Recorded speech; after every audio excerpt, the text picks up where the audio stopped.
Salam sejahtera buat kita semua. Saya yang bernama Adrian Haryadin Antopulo, mahasiswa FISIP UNSU, Prodi Kesejahteraan Sosial, kelas IKS D1 Pagi, akan mempresentasikan hasil tugas saya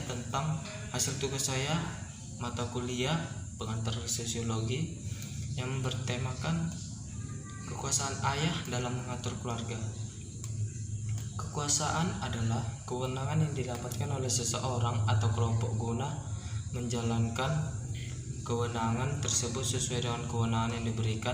Kewenangan tersebut tidak boleh dijalankan melebihi kewenangan yang diperoleh, misalkan menyalahgunakan kewenangan, melebih-lebihi kewenangannya, dan melakukan semena-mena terhadap orang lain.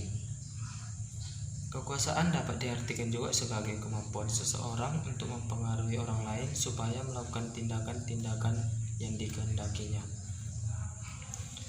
Dalam bidang kekuasaan, yang pertama adalah dalam bidang kekuasaan, ayah merupakan kepala keluarga dalam susunan sebuah tatanan keluarga yang artinya seorang ayah memiliki tahta lebih atas setelah ibu atau istri. Ayah memiliki peran penting selain memimpin, yaitu sebagai pelindung keluarga.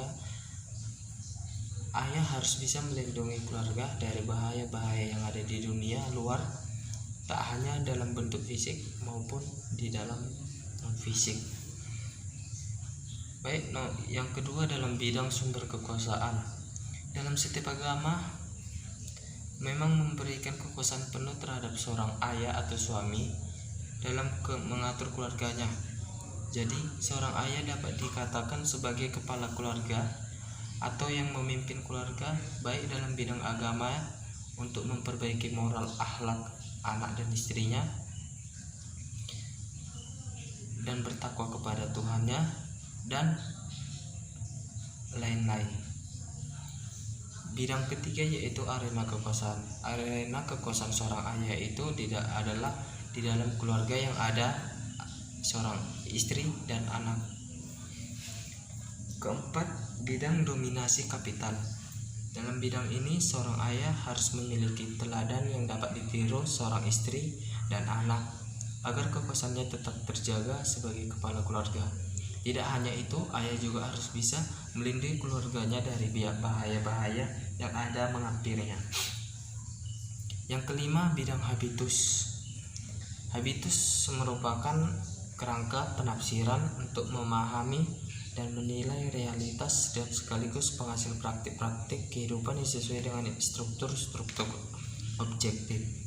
Artinya, dalam hal ini hubungan timbal balik harus terjadi antara seorang ayah dan istri, istri dan anak, anak dan ayah. Yaitu contohnya, jika anak dan istri salah, maka seorang ayah berhak mengatur supaya istri dan anak-anaknya tidak melakukan hal yang salah yang untuk terulang kedua kalinya. Dan sebaliknya juga, jika seorang ayah berbuat kesalahan atau berbuat sesuatu yang bersifat salah, seorang istri dan anak berhak menegur ayahnya untuk tidak melakukan hal tersebut, walaupun seorang ayah memiliki tahta tertinggi dalam sebuah keluarga. Yang keenam, distinction. Ya, di sini saya kurang mengerti dalam bidang ini, jadi mohon maaf Pak, saya juga agak mencontek dari teman saya. Jika pengurangan nilai saya juga tidak apa-apa ya, karena memang saya tidak mengerti. Mohon pengertiannya. Di sini saya mengambil distinction merupakan suatu kritik sosial atau sosiologi tentang pertimbangan selera estetis. Dalam bidang ini seorang ayah harus bisa terlihat beda sebagai kepala keluarga. Misalkan dalam gaya berbicara, ayah harus terlihat bijaksana agar dapat ditiru anak dan istrinya. Tidak hanya dalam perkataan, namun harus bijaksana dalam mengambil sebuah keputusan. Dan bidang yang terakhir yaitu bentuk akumulasi kapital yang dilakukan untuk mempertahankan kekuasaan. Untuk mempertahankan kekuasaannya, ayah harus tetap terus menjadi teladan bagi keluarganya. Bahkan kalau seorang ayah sudah sukses menjadi teladan dan sebagai pelindung keluarga, ayah juga harus membantu kerabat lain agar hubungan dan bermasyarakatnya tetap harmonis dan keluarganya pun dipandang baik oleh masyarakat. Itu saja yang bisa saya pahami dalam pelajaran ini.